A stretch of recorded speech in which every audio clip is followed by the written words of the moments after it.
fix up their places, but giving them information on some of the things that are going to be done. I know the city's going to be working on some stuff. FEMA has approved us for individual assistance. We're also working on the transitional housing, which hopefully will be approved very soon. We have 100% power restored in Manatee County for accounts that can receive power. So if you don't have power, it may be because you had a lot of water damage, the underlying electrical infrastructure was damaged, and it may not be safe to receive power. In fact, they were in that mobile home park at Two Rivers. People would try to crank AC, smoke, this and that. So there's just going to be some issues with receiving power. But the availability of power in Manatee County is now 100%. We also will, by the end of today, have all state roads cleared and open. We did reopen the section in Sarasota on Gulf Drive there with Longbow Key. That'll also extend all the way through here in Manatee with Anna Maria Island. Massive amounts of sand dumped on the shore, the roads, and the other places there in the barrier island. So they had to bulldoze 4 or 5 feet of sand off the roads and some of there. We also had structural damage in portions of the road. Our guys went in there and are fixing that very, very quickly, and we're happy for that to be the case. We have pods set up now, and we have 33 different pods. We're probably going to be retrenching some of those because fortunately we put pods in areas that didn't get hit as bad, like Leon County and some of the others. But for the areas that are in need of that, we do have them in Manatee, we have them in Pinellas, we have them in other counties around this area. We'll keep doing that mission as long as it's needed, and we're happy to do that mission. We're here, well, before I get to why we're here, because we had a very robust rescue mission as soon as the storm hit. You had sheriff, police here in Manatee, Sarasota, Pinellas, Hillsborough, Pasco, all the way through the Big Bend, and then our state assets, State Guard, National Guard, Fish and Wildlife, all the different highway patrol, everything that we have to bring to bear came in, and there were thousands of rescue missions that were successfully completed. That was great. A place like Taylor County, which was ground zero, 15 plus feet of storm surge, they had 0 fatalities for a surge that was monumental. So hats off to everybody involved with that. But because there wasn't a demand for rescue operations pretty shortly after the storm, we quickly recognized that there was a demand for ongoing rescue operations in western North Carolina. So we launched Operation Blue Ridge. We have State Guard, we have National Guard, we have Fish and Wildlife. They are on the ground. We have a way for people to sign up, just like we did when we rescued people out of Israel, just like we did when we rescued people out of Haiti. You can sign up, and we potentially can bring a Chinook helicopter or a smaller bird to come lift you out. I don't think you're going to be able to get very many people out on cars right now. A lot of the roads have been destroyed in that part of the state of North Carolina. So it's a really serious issue. There's a lot of people that still need to be rescued. Some people may want to hunker down and just want some supplies, but you're going to have to airlift in the supplies too. So that mission is ongoing. We're happy to be able to assist. I know a lot of Floridians have already signed up. I think a lot of people in Florida know, but if you don't, in the summertime, western North Carolina is like Florida North. I mean, you throw a dart anywhere, you're going to run into a Floridian. And a lot of them come home probably by the beginning of September. But as we're out here, this is scorching hot still. When you're up in those mountains, it's a lot cooler, and sometimes people stay. So I know there's some Floridians that have stayed.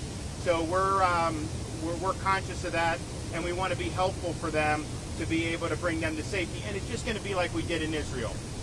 We had Floridians sign up. We had the plane. If people from New Jersey or wherever wanted to get on the plane to leave Israel during the Hamas-Israel war, of course we're going to rescue them. So same thing that'll happen with North Carolina.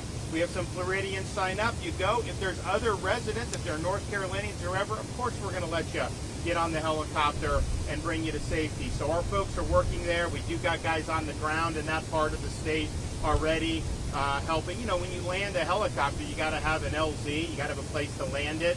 The Chinooks are big. They can fit probably 40 packs to bring them to safety, but you got to have a place to land.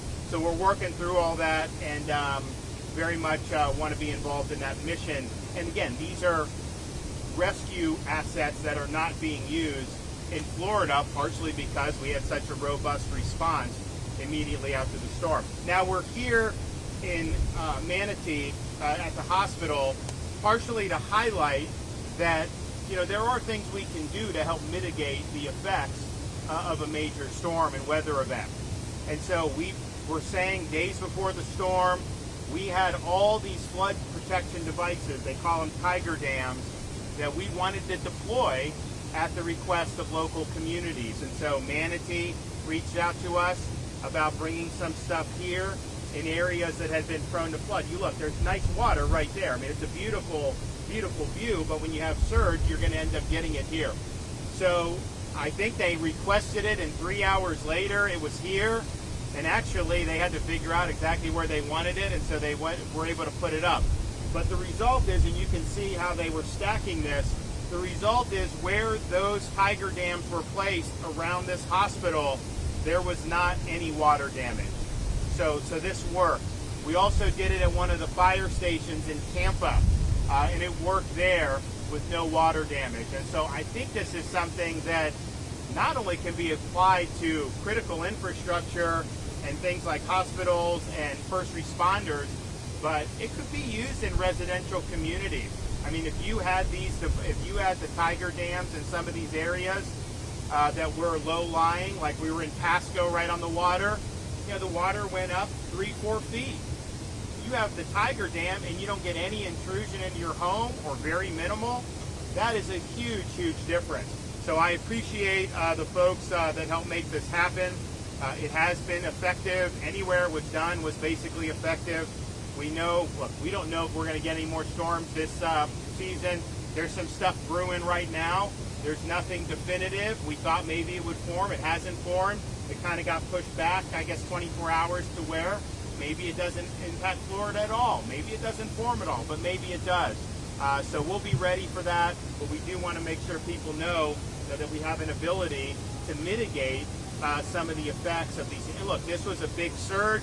It came, it just was bubbling up right as high tide was. So there's a lot of factors involved to make this really significant. But the fact that you could do that here and have no real water damage where those devices were deployed, you know, that's a big, big deal. So we are going to continue to with our relief efforts. We do have stabilization. Thankfully, there's not a need for ongoing rescues. Our rescues are basically focused on the Floridians that sign up in Western North Carolina.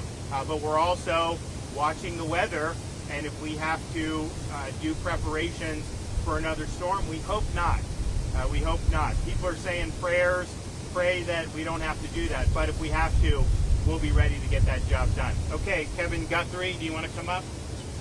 I'll just talk briefly, Governor, about, just again about the tiger dams. At the governor's point, we have over 7 miles of this sitting on the shelves in our central warehouse inside of Orlando. Again, want to thank Manatee Hospital for taking us up on the offer, and I know Secretary Weeda helped out with that. I believe this is actually your second time deploying it here. You were the very first piece of critical infrastructure that ever deployed it. And again, we had to save then, we got to save now. So really, really appreciate that. The forward-leaning efforts of Manatee County Emergency Management, Public Safety, and the hospital. The fire rescue station in the Hillsborough area is fire station number 29. That was a save. Again, I know you guys are going to want to know what fire station it was, so you can go look at it. But it was fire station number 29 in the Hillsborough County area. Want to just take just a couple minutes. If you've been a victim of this, you're a disaster survivor, you've had some type of a flood inundation, you've had some costs that you've had to pay out, you can go ahead. Individual assistance is turned on in Manatee County, also Sarasota. Just about everything in the Tampa Bay media market is turned on, with the exception of Polk County. But you guys can go and apply at disasterassistance.gov at the FEMA website. You can also go to the FEMA app and call in on their 1-800 number. The second thing is, if you're in need of a temporary travel trailer to put on your property while you need some help with home repairs, Hope Florida. Go to the Hope Florida website, fill out the information there, and then that'll route over to the Florida Division of Emergency Management. We have over 1,700 travel trailers ready to go in the state right now and ready to do more if we should need to do that. So again, Governor, thank you for your leadership. Thank you for everything you're doing to help Floridians. You want to give an update? Okay. Well, we appreciate everyone's hard work. You know, there's a lot more that's going to be done. I know I talked to the mayor here. They're going to be meeting tomorrow about doing some stuff to maybe help some of the folks that had storm damage. Of course, we do have individual assistance with FEMA. We do think we're going to get the transitional housing approved. So if you have damage to your home and you have to muck and gut it, you can stay in a hotel and get reimbursed from that. That's a live option in a place like the Tampa Bay area because you got a lot of hotels. May not be as good of an option for people in Taylor County, which is more rural, and they just don't have a lot of hotel capacity there. That's why you have the travel trailer option where you can put that on your property. So we're really sensitive about the folks that are in this period of displacement, either because they have to rehab their home or potentially completely rebuild it. And so we're going to use the tools at our disposal to be able to provide relief for folks. Okay, with that, any questions? Governor, did you see the 60-minute story last night about Heritage Insurance and offering payouts that are way below what it takes to repair the homes? I did not. You know, I have a history with 60 Minutes. I think, as you know, they did a smear piece on me that was debunked. It was really embarrassing for them. So I am very, very much not a fan of them and don't give them credible. However, I will say this. If you're talking about the adjusters that do the report, we now have protections in Florida law that you can't just disregard what the adjuster does. You actually have to have a clear, valid reason to be able to depart downward. That may not have been in place when Ian happened, but I know that particular company has faced fines in excess of 7 figures from the state of Florida. And look, you know, if they're identifying potential criminal activity, you know, we have a Department of Justice in this country, and you know, they focus a lot on their political enemies. Why not hold a wrongdoer accountable? So if that's the case, then they should do it. But we have, working with the legislature, provided, I think, the consumer protections that would address that particular issue of not following through on what the adjuster's claim is. Looking ahead, we've seen that we're hearing news of potential storms churning. Seeing what has happened here with this storm and the previous storm, some of the things that we were not really expecting, what lessons or what advice or commentary do you have on that as things kind of keep changing? Because for every storm we keep getting surprises. Well, that's you know, Mother Nature. But what I would say is, look back on this storm, look at the preparations, look at the response from the people. The fact that you could have storm surge of this magnitude and have in Taylor County no fatalities, if you tell somebody there's 15 feet or more, you assume fatality. So they worked hard. People in this region worked hard. I think a lot of the citizens were very responsive. So there was a lot of things that were done right. Here's a good lesson, though. Take steps to mitigate. Kevin and I were very much out front on this, saying take it. We did have some people take us up on the ability, but if you have things like hospitals, if you have things like police, fire, electrical substations, all those things, that's something that that you can protect. And honestly, that probably is something that could work for residential homes as well. You know, we may look to see, is there something we can do to provide some incentives for that? Because my sense would be, if you do something like that, you are probably not going to file a flood insurance claim if you don't have water damage in your house, and that will be good for the. It's not a state program; it's a national program. But maybe there should be some incentives for people to be able to do it. Now, that won't happen for this hurricane season, but maybe for next one. So I would just tell people, keep an eye on the weather, keep an eye on what's going on. I think there's some stuff off the coast of Africa as well. Who knows? We have a hurricane that just went out. It's a fish storm. It's out in there now. And we think some of these others may turn up. In the Caribbean, similar things to what we just faced, potentially not. too soon to tell, but just know that it is a possibility. We know it's a possibility, and if it comes to the point where we have to mobilize, we will mobilize. That's just what we do. What is the process for applying tiger dams? It's not really a process. I think if you have a, if a fire station just calls Kevin or calls Florida DEM and says, hey, we want one, we'll work to get it. I mean, you guys got it, I think, in 3 hours from the request till it brought here on the front doorstep. It was 3 hours. I mean, that's pretty remarkable that would be done. So yes, there's not a formal process. If you have critical infrastructure, we want to do it.